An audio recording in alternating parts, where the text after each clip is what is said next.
You're listening to the Options Insider Radio Network, the home of the Options Podcast. For more quality options programs, visit theoptionsinsider.com or search for Options Insider Radio Network in your podcast provider of choice. Listeners can also access all of our programming through our mobile app available in the iTunes and Google Play stores. Select programs are also available via live stream at mixlr.com/options-insider. That's mixlr.com/options-insider. Don't forget to follow along with your favorite programs and submit your own questions for the hosts at twitter.com/options, stocktwits.com/options, facebook.com/theoptionsinsider, or via questions at theoptionsinsider.com.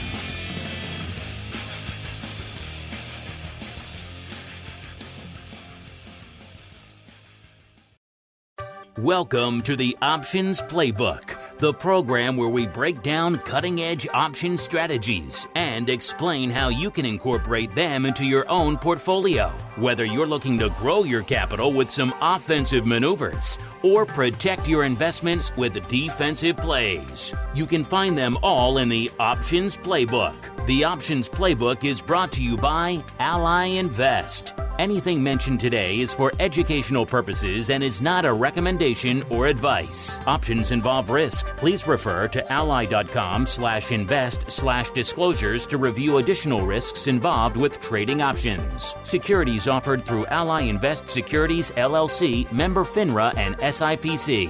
Now, let's open the playbook and get started.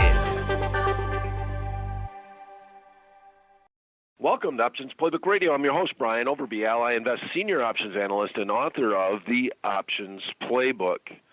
All right. Well, let's jump into it. I think every company in the tech sector is going to be announcing earnings this week. So we definitely want to look at one of the big players. We're going to talk a little bit about Amazon, as we usually do. And one of the interesting things about Amazon that a lot of people may not know, but Amazon, every time they announce earnings, happens to announce them on a Thursday, and it's usually after the close.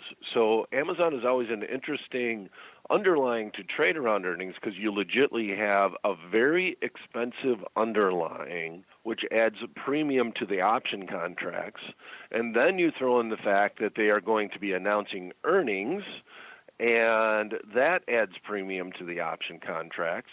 And then you throw in the fact that they announce on a Thursday after the close, and you have a one-day option contract using the nearest term expiration. In this instance, it would be the January 31st expiration. And it has all the time premium in those option contracts have to go to zero. So Amazon is always an interesting underlying to trade around earnings because of the dynamics of pricing. And as always on Options Playbook Radio, nothing's meant to really be a recommendation. We're just talking about different situations that some of the strategies mentioned in the playbook could be used. So let's go back before we jump into our trade this week. Let's go back and actually look at what happened last week.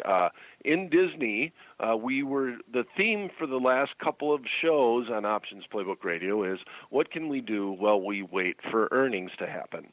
And we've had a lot of earnings. We knew a lot of earnings reports are going to come out this week and next week. I think today, honestly, I heard on the news that over 40 different Dow companies announced earnings today.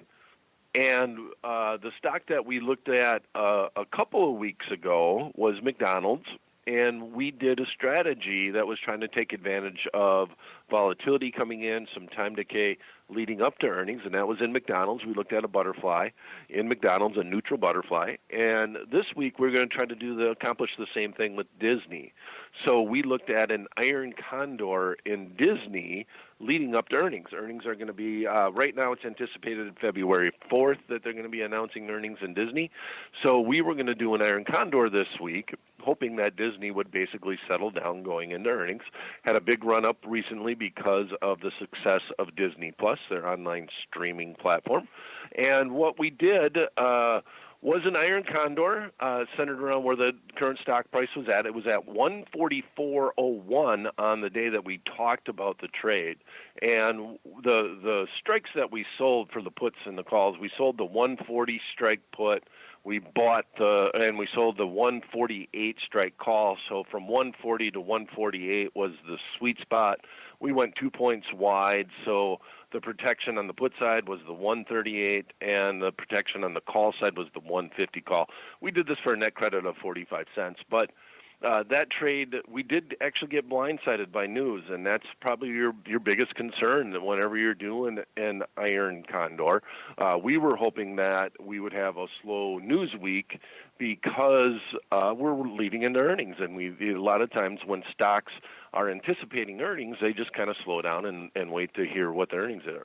But we had the outbreak of the coronavirus, and because of that, Disney actually ended up closing down some theme parks overseas, and that has caused the stock to tumble, and it tumbled pretty big. On Monday, the 27th, the stock actually closed at 135.90. So there wasn't a lot of time to get out of this trade, but I do like to kind of talk about the good ones and the bad ones as far as Options Playbook Radio is concerned. And one of my biggest things, and I always look at this when I'm doing a short put spread or a short call spread or an iron condor, which is basically a combination of both of them, is if the stock ever gets to my long strike, in other words, on any of these spreads, whatever strike that I'm buying for protection, I don't really care where the actual cost of the condor is at. If it gets to my long strike, I just want to get out of that trade. Why? Because it's an at-the-money option contract at that point in time, and you're getting a lot of bang for your buck by selling it at that moment. So I don't know exactly when Disney hit that specific strike on the put side, which would have been the 138 strike. If I look at the chart on the 24th leading into the weekend, which was a Friday, Disney on that day closed at 140.08. The low for the day was 139.20. Now, I definitely would have been out of that trade. I would not have wanted to take the weekend risk. And considering it closed at 140, I'm not quite sure where it would be at. It didn't quite hit our 138 strike, but on Monday morning it definitely did. On Monday, after the news hit about them closing down theme parks, the stock actually opened at 135.86. And if we look at the trade right now, we're taping Options Playbook Radio. It is the 29th of January. The markets are opened right now. We see Disney trading at 136.76, so it's came back a little bit, but we still have some juice in these option contracts because Disney's a fairly high-priced stock at 136.76. It's a fairly expensive stock. So our 138 put, with just a few days remaining of trading, exactly 2.5 days if you want to look at the clock here, we have 2.5 days worth of trading, and we see that the 138 strike put is trading for $1.75 on the midpoint. So I definitely want to close out of the trade. Do you want to get out? Well, it's still feasible to get out, and that long put is your only protection. So in this instance, the call side of the trade is trading for pennies, and on the put side of the trade, we could actually close this trade out for $1.60 net debit to the account. So we put the trade on for 45 cents. If you did not get out on the Friday beforehand, if you did not get out of that trade, well, at this point in time, you would have to pay $1.60 for it. You take $1.60 minus the initial net credit received, which was 45 cents. You're down $1.15 on this trade, and that basically means you fell asleep. You had the worst-case scenario, major news hit leading into this expiration date, and we did a near-term expiration because we wanted to avoid earnings. So it was almost the perfect storm, and you're still down $1.15 on the trade. You still didn't even lose the maximum. The maximum width of the spread was $2 minus that 45 cents, which would have been $1.55. So at this point in time, I think you would just close out the trade and you would move on. And what are we going to move on to? we look at Amazon. So Amazon at this moment, with the markets open and rocking, like I said, it is a Wednesday. They are going to be announcing earnings on Thursday, the 30th, after the close. So with that said, Amazon last traded at $1,862.98. Let's call it 1863. We will round up on that.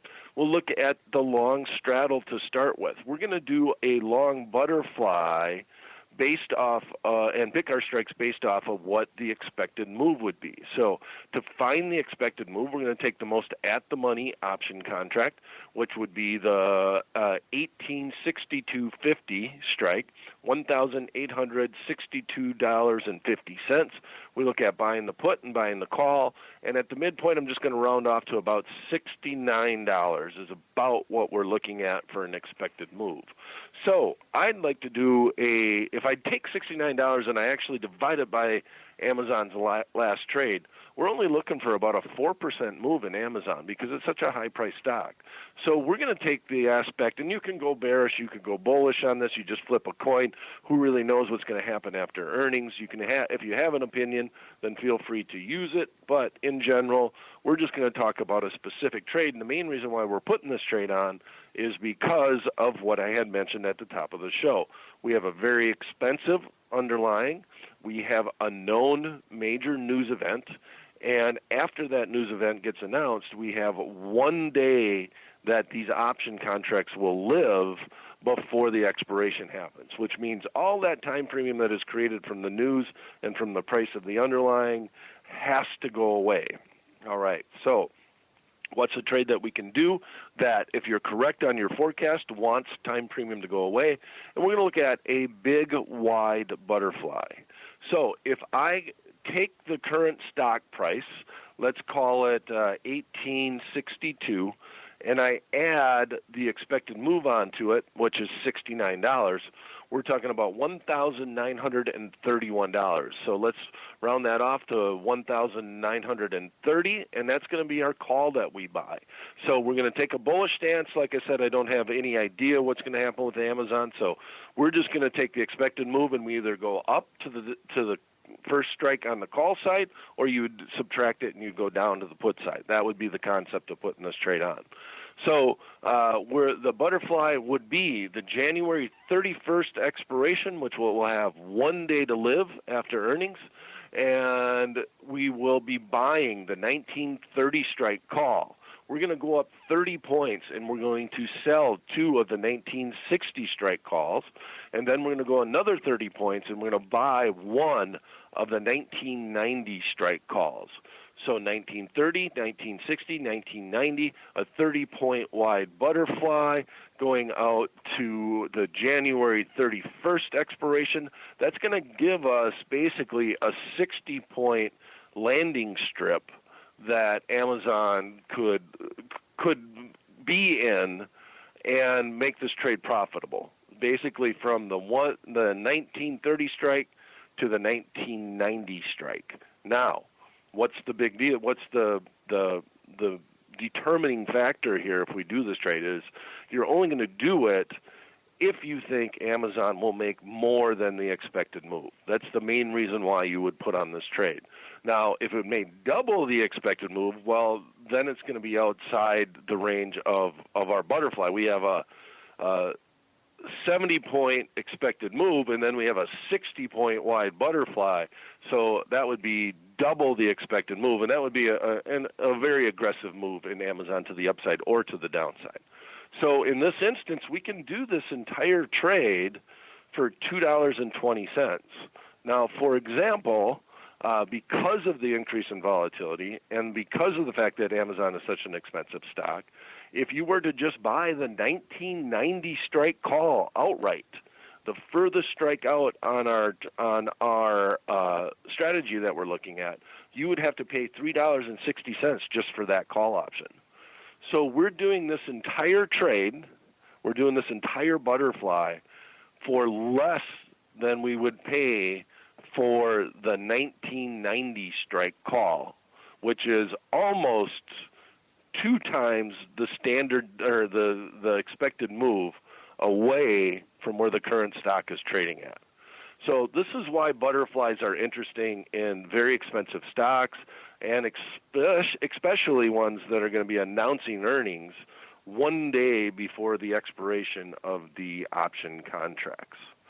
So here's our outlook. On Amazon, we don't necessarily know if Amazon's earnings are going to be good or are going to be bad, but we know that the pricing conditions are interesting to do a butterfly. So we flip a coin, we're going to go to the upside, and the only forecast that we're really making here is that we expect the stock to move more than the expected move. In other words, we're taking the over.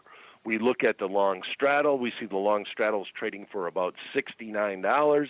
We add that to the current stock price, and we determine that the first strike that we want to buy on the upside is the 1930 strike call.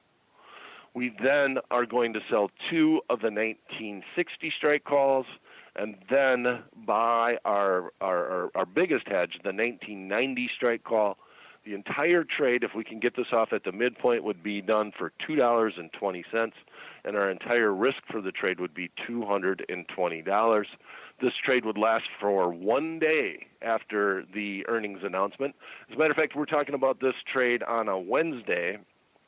Ideally, the markets are open right now, but ideally we'd be looking at this trade Thursday, and we want to probably place it as close to the close as possible on that Thursday. So we really want to make this about the earnings if we're doing this trade, and based off of the information that we'd have, that would probably be our best bet at that point in time.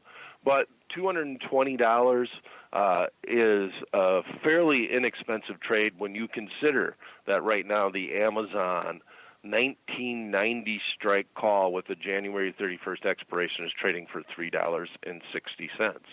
So butterfly on Amazon around earnings. That's going to be our trade for this week, and we'll come back next week on Options Playbook Radio, and we'll see how that trade did. We'll know, obviously, by Friday, January 31st, what happened with Amazon after they announced earnings. So that's it for this episode of Options Playbook Radio. If you have a topic you'd like us to discuss on the show or a question you'd like us to answer on the program, you can send them directly to me at theoptionsguy@invest.ally.com. Thanks for listening. We'll be back at the same time, same place next week. Until then, may all the options you bought finish in the money and all the ones you sold finish out. The Options Playbook is brought to you by Ally Invest. Anything mentioned today is for educational purposes and is not a recommendation or advice. Options involve risk. Please refer to ally.com/invest/disclosures to review additional risks involved with trading options. Securities offered through Ally Invest Securities, LLC, member FINRA and SIPC. You're listening to the Options Insider Radio Network, the home of the Options Podcast. For more quality options programs, visit theoptionsinsider.com or search for Options Insider Radio Network in your podcast provider of choice. Listeners can also access all of our programming through our mobile app available in the iTunes and Google Play stores. Select programs are also available via live stream at mixlr.com/options-insider.